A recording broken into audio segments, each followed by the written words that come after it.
اعوذ باللہ من الشیطان الرجیم بسم اللہ الرحمن الرحیم۔ آج ہم سورہ بقرہ میں پارہ نمبر 2 کی آیت نمبر 196 کا ترجمہ اور اس کی تفسیر دیکھیں گے کہ اس آیت میں اللہ تبارک و تعالیٰ نے کیا ارشاد فرمایا ہے۔ تو یہاں پر جو ہے یہ ابواب البر بیان کیے گئے ہیں جو کہ آدھی سورہ بقرہ سے شروع کر دیے گئے تھے، یعنی ان میں سارے احکامات کو بیان کیا گیا ہے۔ اور یہاں پر 11واں حکم یہ حج کا ہے۔ حج کے بارے میں کیا کیا احکام ہیں اور عمرے کے کیا احکام ہیں، ان ساری باتوں کو اللہ تبارک و تعالیٰ نے یہاں پر بیان کیا ہے کہ وَأَتِمُّ الْحَجَّ وَالْعُمْرَةَ لِلَّهِ، اور تم پورا کرو حج اور عمرے کو للہ اللہ تبارک و تعالیٰ کے واسطے۔ اس سے پہلی آیت میں یہی بات چل رہی تھی کہ جب دوبارہ سے اپنے عمرے کی قضا کرنے کے لیے نبی کریم صلی اللہ علیہ وسلم اور صحابہ آئے تھے تو اشہر حرم میں اگر کفار مکہ ان کو اس کام سے روکتے تو اس پر مسلمانوں کو یہ حکم دیا گیا تھا کہ اگر وہ تم سے قتل و قتال کرے تو تم بھی کیا ہے ان سے اپنا دفاعی قتل کرنا یا اپنا دفاع کرنا ان سے بچنے کے لیے۔ آگے یہ کہا کہ پھر اس کے بعد کہ وَأَتِمُّ الْحَجَّ وَالْعُمْرَةَ لِلَّهِ، اور تم پورا کرو اپنے حج اور عمرے کو للہ اللہ تبارک و تعالیٰ کے واسطے۔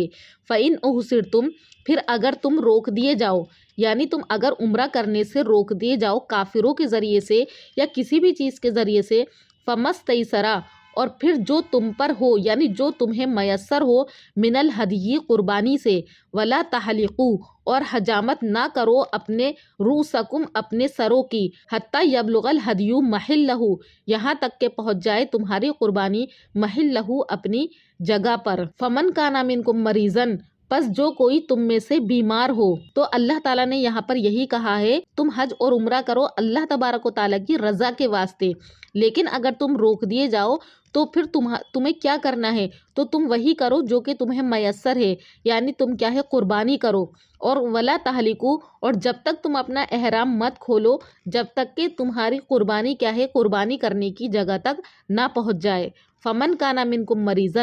پھر اگر کوئی تم میں سے بیمار ہو، او بہی عزم من راسہ، یا پھر اس کو تکلیف ہو من راسہ اپنے سر میں تکلیف ہو، یعنی اگر تم عمرے سے روک دیے جاؤ اور ابھی تمہارے احرام کھولنے میں وقت ہے لیکن تم بیمار ہو اور تمہارے سر میں تکلیف ہے یا بہت زیادہ جوئیں ہو گئی ہیں یا سر کی کوئی اور بیماری ہے جس کی وجہ سے تم اپنے احرام کو زیادہ ٹائم تک نہیں رکھ سکتے، کیونکہ احرام کے اندر جو ہے سر کو منڈوانا جائز نہیں ہے، تو اگر تمہارے ساتھ یہ بیماری ہے تو تم کیا ہے اپنے روزوں کا فدیہ دو۔ ففدیتن، تو تم فدیہ دو، من صیامن، روزے کے ذریعے سے، او صدقتن، یا پھر صدقے کے ذریعے سے، او نسکن، یا پھر قربانی کے ذریعے سے۔ اگر تم بیمار ہو یا پھر اگر تمہیں تمہارے سر کی وجہ سے کوئی تکلیف ہے تو تم یہ کام کر کے پہلے اپنے احرام کو کھول سکتے ہو۔ فَإِذَا أَمِنْتُمْ، اور جب تم امن میں ہو یعنی تم صحیح ہو، فَمَنْ تَمَتَّعَ، پھر جو کوئی فائدہ اٹھائے بالعمرتی، عمرے کا،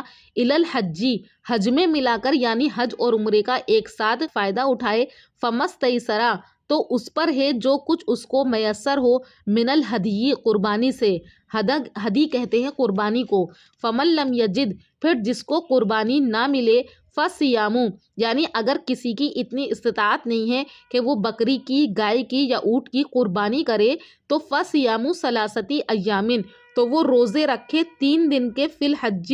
حج کے دنوں میں، یعنی حج کے دنوں میں وہ 3 دن کے روزے رکھے، وسبعۃ، اور 7 روزے وہ جب رکھے، اذا رجعتم، جب وہ لوٹ جائے اپنے ملک کی طرف، تلک عشرۃ کاملۃ، تو یہ کل ملا کر کیا ہے 10 روزے ہو گئے۔ یعنی اگر وہ حج اور عمرے کا ایک ساتھ ارادہ کرے اور پھر وہ اس کے لیے جو ہے اپنی قربانی کرے اور اس کو وہ قربانی میسر نہ ہو تو اللہ تعالیٰ نے اس کو یہ اجازت دی ہے کہ وہ جو ہے